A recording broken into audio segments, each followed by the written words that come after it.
Today is World Password Day, and it's pretty timely because a bunch of important passwords from the big four banks have been stolen. Here's Joe to explain. Yep, the day all about password security couldn't have come at a better time. Or maybe worse time? Today, NAB at CommBank, ANZ and Westpac found out that cybercriminals using malware known as info stealers had nicked the login information of nearly 100 staff members, just a day after it was revealed that more than 31,000 customer passwords had also been shared on the dark web. The problem is not getting worse, but the sophistication has improved quite a lot. Yeah, experts like Alwyn reckon that while websites, banks and other important password-secure things have improved their login defences, info-stealing malware has also improved.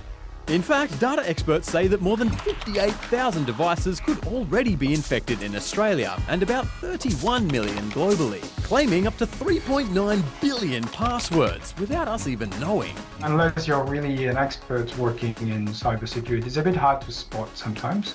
This World Password Day, experts are calling for people to do the basics, like using strong passwords and keeping them updated. Always use password managers and don't share password across different services, and make sure that you keep your system up to date, and make sure you use two-factor authentication. So that's really the basic, not just for young people, but everyone should be aware of. Some big names in Aussie music took out APRA awards last night. The awards celebrate songwriters and publishers who have achieved great things in Australian music. Pop royalty Kylie Minogue was honoured for her contribution to the Australian music industry. And Troye Sivan was named Songwriter of the Year. Thank you guys so much. This truly is like the greatest honour. Now let's meet two elephants who have just had the journey of a lifetime. Here's Cushy. Yep, Boon and Tang here have just been on one big adventure. We've always been looking for another big site where we can bring elephants from different groups together to form a new community.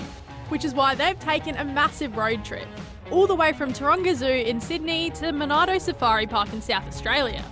But taking two huge elephants on a 22-hour-long journey across 1,300 k's is no easy task. In fact, their keepers have been preparing them for the trip for more than a year, so they're comfy in their crate and get used to being buckled up.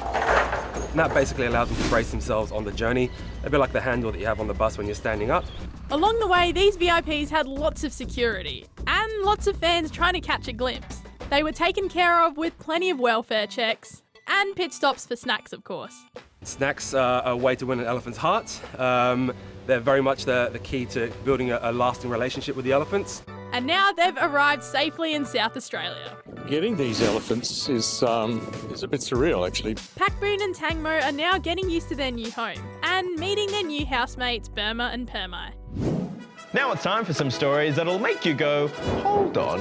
Oh, pardon me, that's not how I wanted to say it. It's more like, hold on! First up to a granny in Germany who's found a rather unique way to ease her back pain. Yes, riding a roller coaster. At 85 years old, Ursula says she's had back problems since she was 40. But after riding a roller coaster one day, she noticed the twists and turns helped stretch her back out, and she felt a lot better. But if you think she's riding once, think again. For each visit, she's been given special permission by the park to stay seated and ride up to 50 times. Now to Moscow in Russia, where a capybara cafe has just opened its doors. Oh my goodness. People can pay to feed the resident capybara, Dunya. The owners say they were inspired by a similar idea they saw in Japan, where capybara cafes are pretty popular. But if capybaras aren't your thing, why wouldn't they be? There are other rodents and leporids that visitors can pet. And finally, to the smallest and tallest dogs in the world, who have just gone on a play date to celebrate their respective world records. At 1.007 metres tall, Reggie the Great Dane towers over Pearl the Chihuahua, who stands at just 9.14 centimetres. There is no way that's the same animal. Well, that's all from us today. We'll see you tomorrow. Bye for now.